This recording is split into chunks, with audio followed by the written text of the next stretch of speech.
配合政府基建先行嘅發展策略，好多大型基建嚟緊，就會有填海啦、簡約公屋同埋啲鐵路網絡同埋道路網絡工程嘅。根據財政司司長喺財政預告嗰度講，咁我哋每一年基本工程開支都唔會少過1000億嘅。我哋嘅大型基建會帶來我哋好多機遇啦同埋挑戰。如果計埋私營項目，我哋預計每年都有3000億工程額嘅。我哋深信基建為我哋業界同埋大灣區帶來唔少嘅機遇。首先，推動科技產業應用及埋發展；其次，創造就業，能夠吸引更加多年輕人嘅生力軍同埋人才入行。另外，配合增加房屋嘅供應，能夠推動經濟發展。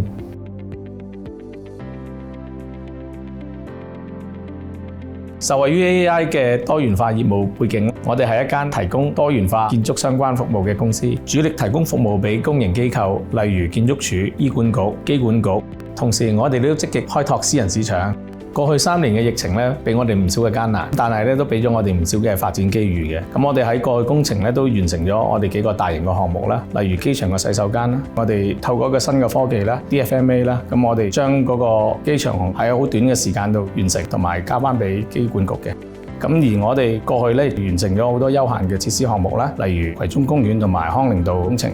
過去3年我哋都完成咗和合石嘅 Combarium 啦，咁亦都攞咗建築署嘅2122嘅年度大獎。我哋深信我哋嘅團隊嘅經驗，亦都跟隨政府嘅基建行先策略。咁我哋定下以下嘅目標：第一，積極擴大生意份額；第二，我哋利用新科技推進工作流程，提升工程嘅效率；第三，積極研究唔同嘅聯營合作模式，取長補短，達至雙贏。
以往傳統嘅施工方法，主要工序會集中喺工地現場進行，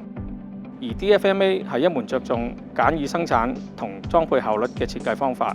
將高質建築組件喺工廠預先製作，再運送到工地完成裝嵌。事先需要設計唔同嘅建築組件嘅組合，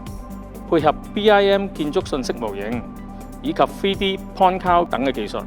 理順整個建築、運輸及裝嵌流程，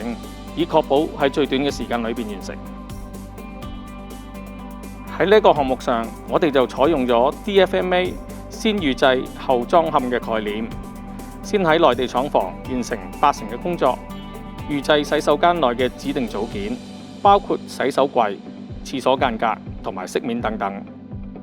之後再將製成品運往洗手間工地，好似砌積木咁進行現場嘅裝嵌。透過簡化組件設計 ，DFMA 能夠減少喺工地嘅施工時間，減少對四周圍環境嘅影響，工地亦都會較為整潔。而組件嘅自動化製作過程，不但能夠確保建造品質，更能夠減少建築廢料。另外，將施工活動搬到監控比較好嘅工廠進行，可以省卻唔少現場施工嘅危險工序，所以施工安全度都會大大咁去提升。最重要嘅係，我哋可以配合到機場繁忙嘅節奏，短時間內讓洗手間重新投入服務。未來我哋將會擴展 DFMA 嘅應用至各式各樣嘅改善工程，